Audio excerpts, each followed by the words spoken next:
माध्यमातून आमच्या शाळेच्या माध्यमातून ते काम केलं जातं. धन्यवाद. तेजस्विनी विजय शेलार आणि त्याच्यासोबत इतर विद्यार्थिनी असा तो ग्रुप होता आणि या विद्यार्थिनींना हे नाटक बसवण्यासाठी जी प्रामुख्याने मदत केली ती विजय शांतीलाल शेलार जे तेजस्विनीचे वडील, त्यांना आपण सर्वजण आबा शेलार म्हणून परिचित आहोत. आणि त्यांच्या घरामध्ये असाही कलेचा वारसा आहे. मुलीचे जे काका आहेत ते चित्रपट निर्माता आणि दिग्दर्शक आहेत, तर त्यांचंही त्याच्यामध्ये योगदान मिळालं.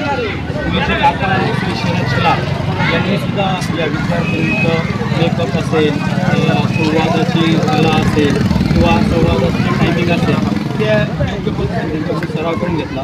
म्हणजे मुलीचे वडील विजय शेलार आणि मुलीचे काका शरद शेलार या दोघांचं त्यांना मोठं योगदान मिळालं आणि ते नाटक बसवण्यासाठी विद्यार्थ्यांनी सोपं केलं. मला जे नाटिका बसवतात काय वाटलं की 15 ऑगस्टचा दिवस आहे.